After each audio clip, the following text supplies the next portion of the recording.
பெரியாழ்வார் துளசி செடி பக்கத்துல கிடைத்த குழந்தைக்கு கோதைன்னு பெயர் வச்சு வளர்த்து வருவாரு. அவர் மனைவியும் கோதை மேல ரொம்ப அன்பு வச்சிருப்பாங்க. கோதையும் அன்பும் பொறுமையும் உள்ள பெண்ணா வளர்ந்து வருவாங்க. நதி கடலை நோக்கி போறது மாதிரி இயல்பாவே அவங்க உள்ளம் கண்ணனை நோக்கி இருக்கப்படும். மலர்களை பார்த்தாலே அந்த மாயவனோட கண்கள் ஞாபகம் வரும். கருமேகத்தை பார்த்தா நீலவனனோட மேனி தெரியும். கண்ணன்ற பேரை யாராவது உச்சரிச்சாலே போதும், கோதையோட மனம் வெண்ணெய் மாதிரி உருக ஆரம்பிக்கும். உடல், உணர்வு, உயிர் எல்லாத்துலயும் அந்த திருவரங்கனை நிறைஞ்சிருப்பான். ஒரு முறை பெரியாழ்வார் இறைவனுக்கு அர்ப்பணிக்க வச்சிருந்த மாலையை எடுத்து இவங்க போட்டுப்பாங்க. தன்னை அலங்கரிச்சு கண்ணாடி முன்னாடி நின்று அந்த கார்மேக கண்ணனுக்கு நான் சரியானவளான்னு தன்னையே ஒரு முறை பார்த்துப்பாங்க. கண்டிப்பா அவன் திருவருள் கிடைக்கும்னு மகிழ்ந்து அந்த மலர் மாலையை கழட்டி வச்சிருவாங்க. இது தினமும் நடக்க ஆரம்பிக்கும். ஒரு முறை கோதை மாலை சுடும்போது பெரியாழ்வார் பார்த்துருவாரு. அவரோட வாழ்க்கையே அந்த மாலை அர்ப்பணிக்கிற திருத்தொண்டு தான். பொதுவா இறைவனுக்கு மலர் அர்ப்பணிக்கும் போது அதை முகர்ந்து கூட பார்க்க கூடாதுன்னு சொல்லுவாங்க. ஆனா கோதை அதை எடுத்து போட்டிருப்பாங்க. பெரியாழ்வாருக்கு அதை பார்த்ததும் பொறுக்காது. கோபத்துல கோதைன்னு கத்துவாரு. அது வரைக்கும் அவங்க அப்பாவை கோதை அப்படி பார்த்ததே இல்லை. பயத்துல நடுநடுங்கி நிற்பாங்க.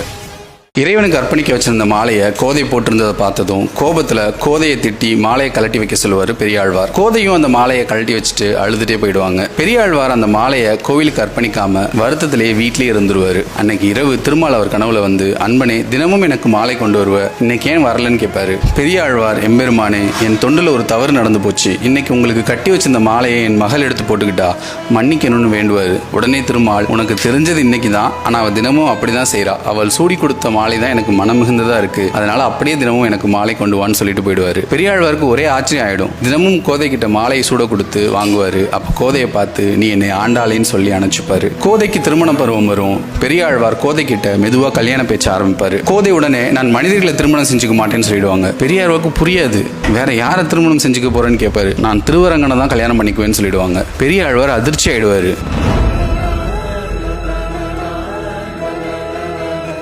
ஆண்டாள் அரங்கனை தான் திருமணம் செஞ்சுப்பேன்னு சொல்லுவாங்க. பெரியாழ்வார் இது எப்படி சாத்தியம் ஆகும் கோதைன்னு பேசி அவங்க மனசை மாற்ற முயற்சிப்பாரு. நான் திருவரங்கனுக்கு தான், அவன் இல்லாம மனிதர்களுக்கு என்ன மனம் முடிக்க நினைச்சீங்கன்னா நான் என் வாழ்க்கையை முடிச்சுப்பேன்னு சொல்லிடுவாங்க. அதுக்கு மேல ஒன்றும் பேசாம பெரியாழ்வார் போயிடுவாரு. ஆண்டாள் திருவரங்கனை நினைச்சிருப்பாங்க. சாப்பிட மாட்டாங்க. மூச்சுல வெப்பம் அதிகமாகும். உடல் மெலியும். அவங்களோட கை வளையல் கூட கலண்டு விடும். பெரியாழ்வார் ஆண்டாளுக்கு அப்பா மட்டும் இல்ல, ஒரு தாயும் தான். அதனால அவங்க இப்படி இருக்கிறத பெரியாழ்வார்னால தாங்கிக்க முடியாது. கோதை கிட்ட போய் உட்காருவாரு. குழந்தை, ஏன் இப்படி இருக்க? உன் மனசு சரியாகணும்னா அப்பா என்ன செய்யணும்னு கேட்பாரு. ஆண்டாள், எனக்கு 108 திவ்ய தேசங்களை பத்தி சொல்லுங்கன்னு சொல்லுவாங்க. பெரியாழ்வார் வட திருப்பதில இருந்து சொல்ல ஆரம்பிப்பாரு. இல்ல, எனக்கு ஸ்ரீரங்கம் பத்தி சொல்லுங்கன்னு கேட்பாங்க. பெரியாழ்வார் ஸ்ரீரங்கம் பத்தி சொல்ல ஆரம்பிப்பாரு. அதை கேட்க கேட்க ஆண்டாள் கண்கள்ல இருந்து கண்ணீர் வழியும், உடல் சிலிர்க்கும். பெரியாழ்வார் சொல்ல சொல்ல தாரத்தாரியா கண்ணீர் பெருக்கெடுக்கும். அப்படியே திருவரங்கம் இருக்கிற திசையை பார்த்து விழுந்து வணங்குவாங்க. ஆண்டாளோட காதல் பக்தியா மாறிடுச்சுன்னு பெரியாழ்வாருக்கு புரிஞ்சிடும். ஆண்டாளோட மனம் புரியுது. திருவரங்கனோட முடிவு என்னன்னு யாருக்கு தெரியும்? கோதை திருவரங்கனை கல்யாணம் செஞ்சுக்கணும் முடிவெடுத்து நோன்பு இருப்பாங்க. மார்கழி மாதம் தன் தோழிகளை எழுப்பி திருப்பாவை பாடுவாங்க. ஒரு நாள் கோதை தன் தோழியை கூப்பிட்டு, ரொம்ப மகிழ்ச்சியா எனக்கு ஒரு கனவு வந்ததுன்னு சொல்லுவாங்க. அதுல 1000 யானைகள் சூழ்ந்து வர வீதிகள்ல நாராயணன் ஊர்வலமா வர்றான். அவனை காணவும் வரவேற்கவும் ஒவ்வொரு வீடுகள்லயும் பூரண பொற்குடங்கள் வச்சு தோரணங்கள் கட்டியும் அலங்கரிக்கப்படுறத நான் கனவுல பார்த்தேன்னு சொல்லுவாங்க. அப்போ பெரியாழ்வார் கோதையை தேடி வருவாரு. கோதை, திருவரங்கன் என் கனவுல வந்து உன் மகளை நான் திருமணம் செஞ்சுக்கிறேன், திருவரங்கம் அழைத்துவான்னு சொன்னாருன்னு சொல்லுவாரு. அப்போ பாண்டிய வல்லபதேவனோட தூதர்கள் வருவாங்க. மன்னனுக்கும் இதே கனவு வந்தது. கோதை ஸ்ரீரங்கம் வரதுக்கான ஏற்பாடுகளை செய்து கொடுக்க சொல்லி திருமால் கட்டளையிட்டிருக்காருன்னு சொல்லுவாங்க. யானைகள், பரிவாரங்கள், பல்லக்குகள் சூழ கோதைய ஸ்ரீவில்லிபுத்தூர்ல இருந்து ஸ்ரீரங்கம் கூட்டிட்டு வருவாங்க. கோதையோட ஒரு தோழி இன்னொரு தோழி கிட்ட, ராமன் சீதையை திருமணம் செஞ்சதும் கிருஷ்ணன் ருக்மணியை திருமணம் செஞ்சதும் சாத்தியம். அப்ப 2 பேருமே மனித அவதாரமா வந்தாங்க. ஆனா அருள் வடிவில் இருக்கிற அரங்கன் மனித பெண்ணான நம்ம கோதை எப்படி திருமணம் செஞ்சுக்க முடியும்னு கேட்பாங்க. பல்லக்கு ஸ்ரீரங்கம் கோயில நெருங்கும். அந்த மாயவனோட விளையாட்டை யாரால கணிக்க முடியும்? திருவரங்கம் கோயிலுக்கு வந்த பெரியாழ்வாரையும் கோதையும் பாண்டியன் வல்லபதேவன் வரவேற்பாரு. ஆண்டாள் திருவரங்கன் சன்னதியை நோக்கி போவாங்க. அங்க அரங்கன் முன்னாடி நிற்பாங்க. திருவரங்கனோட தாமரை கண்களும் கோதையோட குவளை கண்களும் சந்திக்கும். இத்தனை வருட ஏக்கம், காதல், பக்தி, தவம். ஆண்டாள் கண்கள்ல உயிரே கண்ணீரா வழியும். சன்னதிக்குள்ள போவாங்க.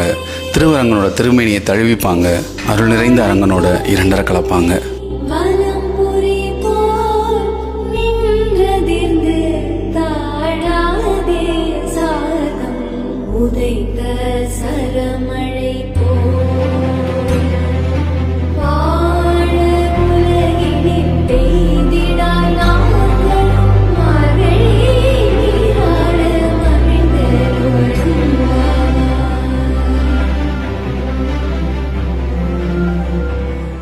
ஆண்டாள் திருவரங்கனோட சன்னதியில் பெருமாளோட இரண்டரை கலந்துருவாங்க. பெரியாழ்வாருக்கு ஒரு பக்கம் மகிழ்ச்சியாக இருந்தாலும் கோதை இல்லாமல் அந்த இடத்தை விட்டு போக மனம் இல்லாமல் அங்கேயே நிற்பார். அப்போ ஒரு அசரீரி கேட்கும், கோதை பூமாதேவின் அவதாரம், அவளோட நல்வினை காரணமாக என்னை வந்து அடைந்தால் அன்பனே நீ ஸ்ரீவில்லிபுத்தூர் சென்று உன் திருத்தொண்டை தொடர்வாயாக அப்படின்னு திருமால் சொல்லுவார். இறைவனோட ஆணையை ஏற்று பெரியாழ்வார் மீண்டும் ஸ்ரீவில்லிபுத்தூர் போய் இறைவனுக்கு மலர் மாலை அர்ப்பணிக்கிற திருத்தொண்டை செய்வார். கோதை இல்லாத வீடும் நந்தவனமும் பூக்களும் பெரியாழ்வாருக்கு எப்படி இருந்திருக்கும்னு தெரியல. பெரியாழ்வார் 85 வயசு வரைக்கும் உயிர் வாழ்ந்தார். பெரியாழ்வார் கருடனோட அவதாரமாக பார்க்கப்படுறாரு. பாண்டியன் சந்தேகத்தை தீர்த்து பொற்கிழியை அறுத்ததாகட்டும், தன் மகளை திருவரங்கம் அழைத்து வந்ததாகட்டும், தன் வாழ்வு முழுக்க திருத்தொண்டு செய்ததாகட்டும், எல்லாமே இறைவன் சொன்ன ஒரே ஒரு வார்த்தைக்காக. பக்தினா என்னன்னு வாழ்ந்து காட்டிய ஒரு உயிர் பெரியாழ்வார். இறைவன் காட்சி கொடுக்கும்போது பொதுவாக எல்லாரும் எனக்கு இது வேணும் அது வேணும்னு கேட்பாங்க. ஆனால் பெரியாழ்வார் பல்லாண்டு வாழணும்னு இறைவனே வாழ்த்தி திருப்பல்லாண்டு பாடுவார். இறைவனே வாழ்த்தி பாடினதுனால இவரை பெரிய ஆழ்வார்னு சொன்னாங்க. உண்மையிலே எல்லா உயிருக்கும் அவர் பெரியாழ்வார் தான்.